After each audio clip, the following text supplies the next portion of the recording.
Hello, and thank you for joining me for Alice's Adventures in Wonderland. Today we will be doing Chapter 4. The Rabbit Sends in a Little Bill. It was the White Rabbit trotting slowly back again, and looking anxiously about as it went, as if it had lost something, and she heard it muttering to itself, the Duchess, oh my dear paws, oh my fur and whiskers, she'll get me executed as sure as ferrets are ferrets. Where can I have dropped them, I wonder? Alice guessed in a moment that it was looking for the fan and the pair of white kid gloves, and she very good-naturedly began hunting about for them, but they were nowhere to be seen. Everything seemed to have changed since her swim in the pool, and the great hall with the glass table and the little door had vanished completely. Very soon the rabbit noticed Alice as she went hunting about and called out to her in an angry tone. "Why, Mary Ann, what are you doing out here? Run home this moment and fetch me a pair of gloves and a fan. Quick now!"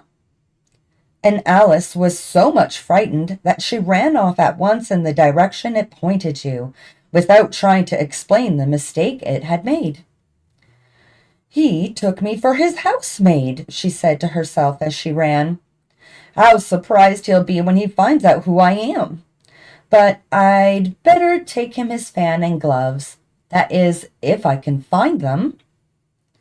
As she said this, she came upon a neat little house, on the door of which was a bright brass plate with the name W. Rabbit engraved upon it. She went in without knocking and hurried upstairs, in great fear lest she should meet the real Mary Ann and be turned out of the house before she had found the fan and gloves.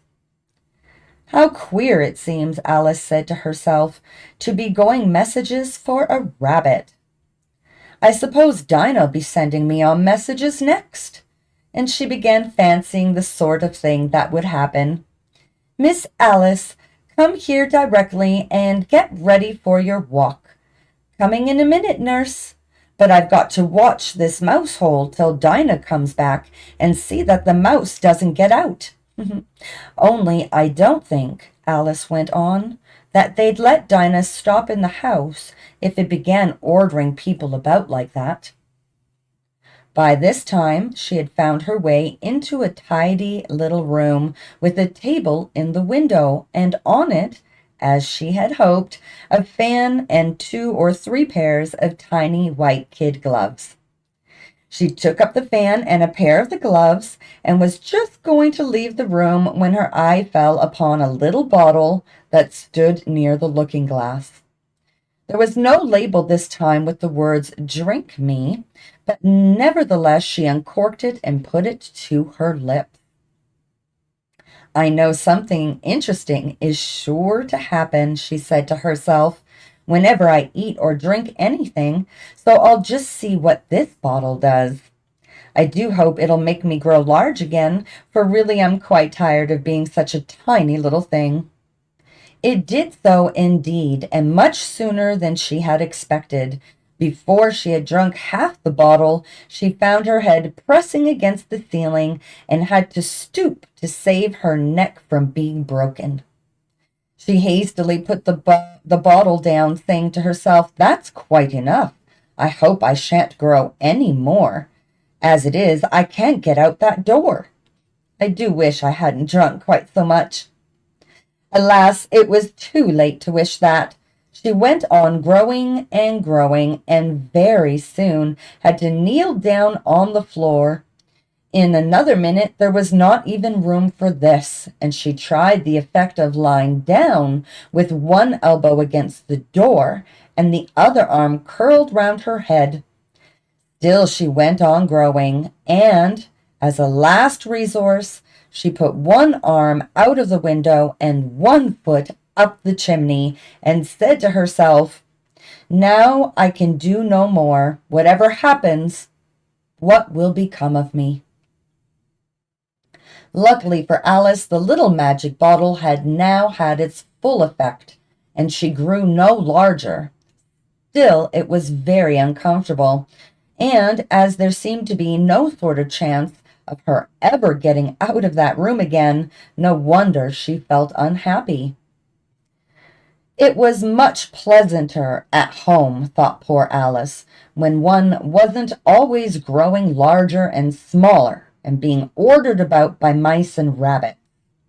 I almost wish I hadn't gone down that rabbit hole, and yet, it's rather curious, this sort of life.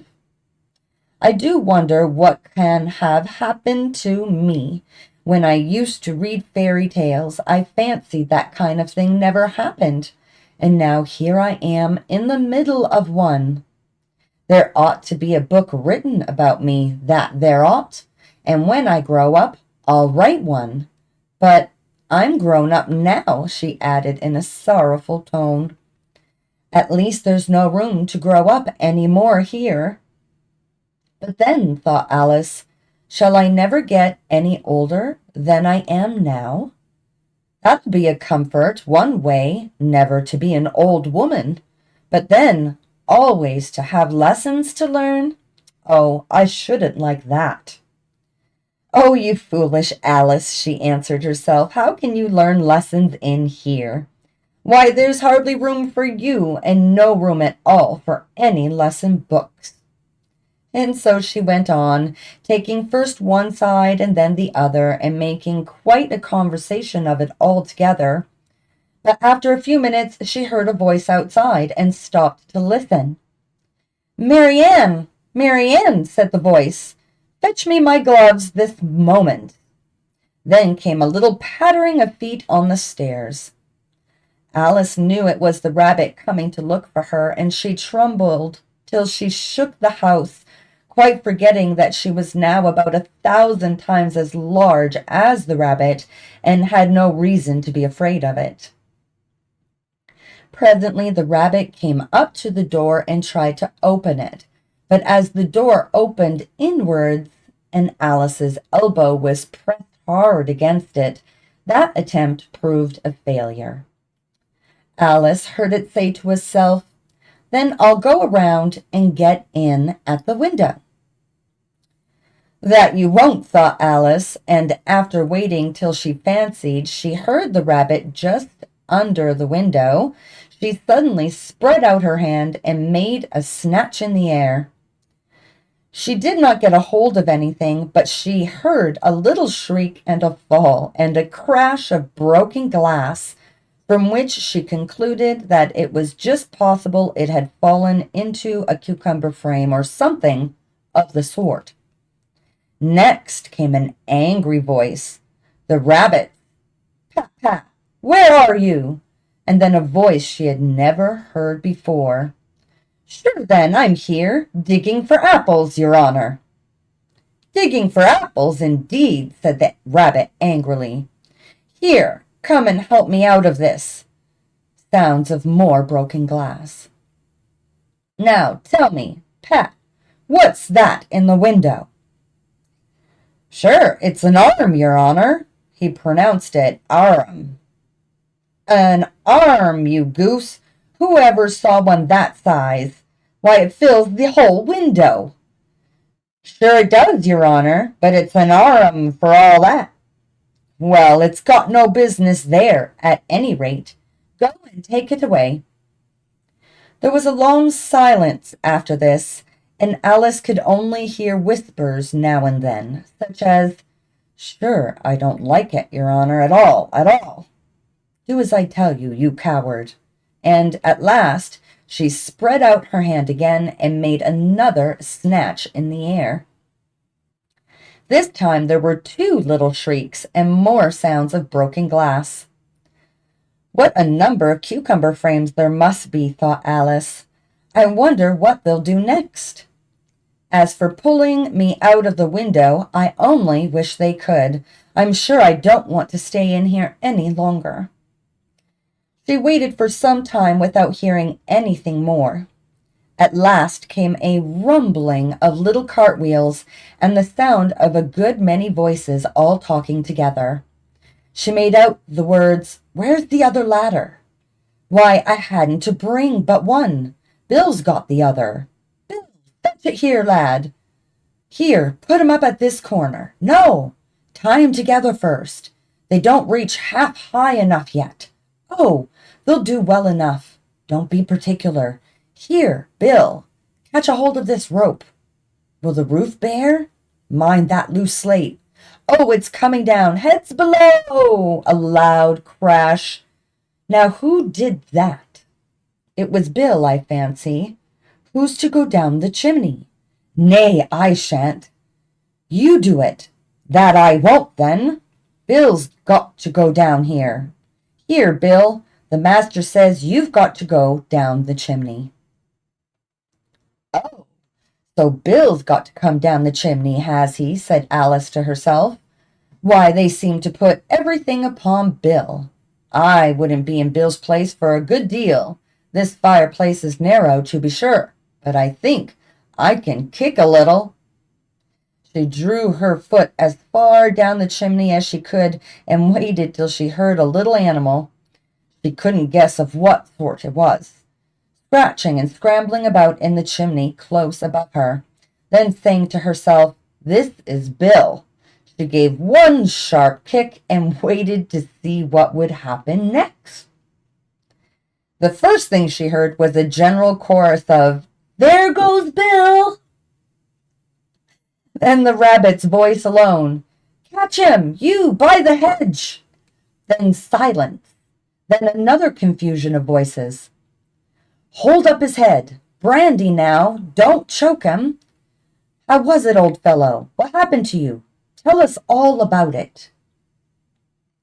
Last came a little feeble, squeaking voice.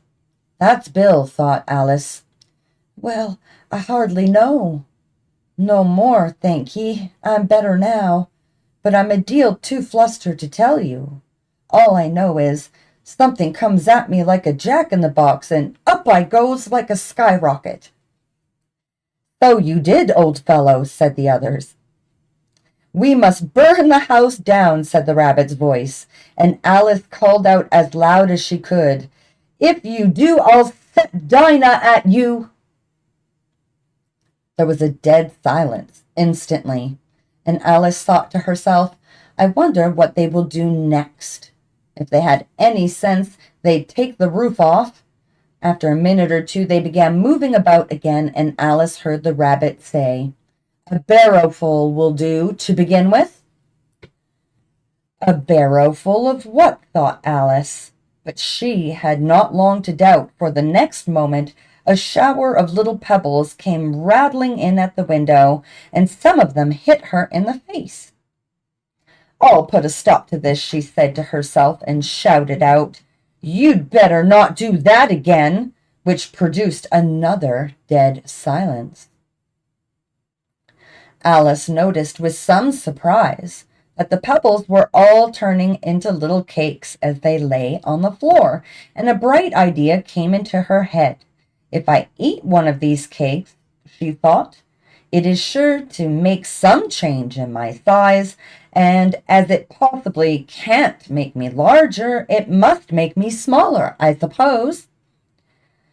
So she swallowed one of the cakes and was delighted to find that she began shrinking directly. As soon as she was small enough to get through the door, she ran out of the house and found quite a crowd of little animals and birds waiting outside.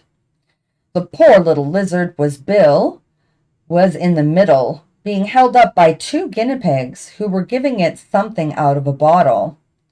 They all made a rush at Alice the moment she appeared, but she ran off as hard as she could, and soon found herself safe in a thick wood.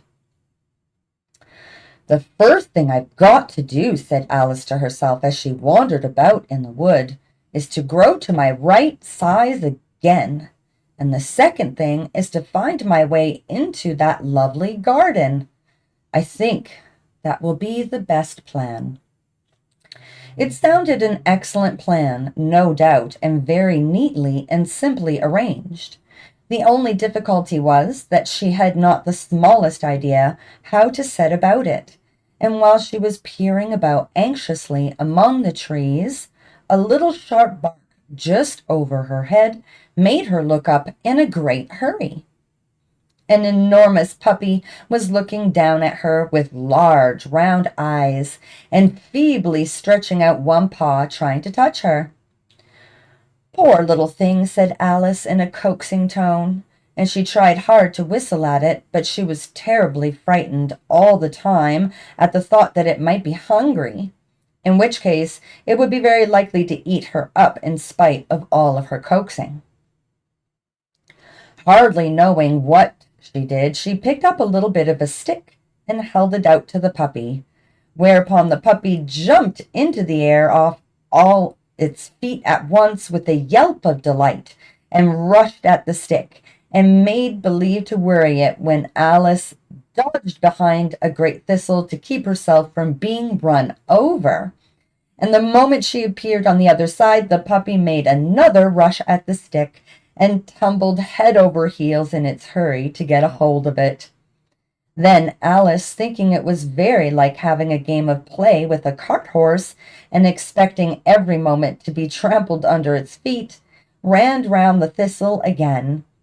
Then the puppy began a series of short charges at the stick, running a very little way forwards each time and a long way back, and barking hoarsely all the while, till at last it sat down a good way off, panting, with its tongue hanging out of its mouth and its great eyes half shut. This seemed to Alice a good opportunity for making her escape, so she set off at once and ran until she was quite tired and out of breath, and till the puppy's bark sounded quite faint in the distance. "And yet what a dear little puppy it was," said Alice, as she leant against a buttercup to rest herself and fanned herself with one of the leaves. "I should have liked teaching it tricks very much if only I'd been the right size to do it. Oh dear, I'd nearly forgotten that I've got to grow up again. Let me see. How is it to be managed? I suppose I ought to eat or drink something or other, but the great question is, what?" The great question certainly was, what? Alice looked all round her at the flowers and the blades of grass, but she did not see anything that looked like the right thing to eat or drink under the circumstances. There was a large mushroom growing near her, about the same height as herself, and when she had looked under it and on both sides of it and behind it, it occurred to her that she might as well look and see what was on the top of it. She stretched herself up on tiptoe and peeped over the edge of the mushroom. Her eyes immediately met those of a large blue caterpillar that was sitting on the top with its arms folded, quietly smoking a long hookah and taking not the smallest notice of her or of anything else. Thank you for joining me today of Alice's Adventures in Wonderland Chapter 4. If you liked today's video, please like and subscribe to support the channel. Feel free to join me for the next episode, which will be Chapter 5, Advice from a Caterpillar. Until then, have a wonderful day.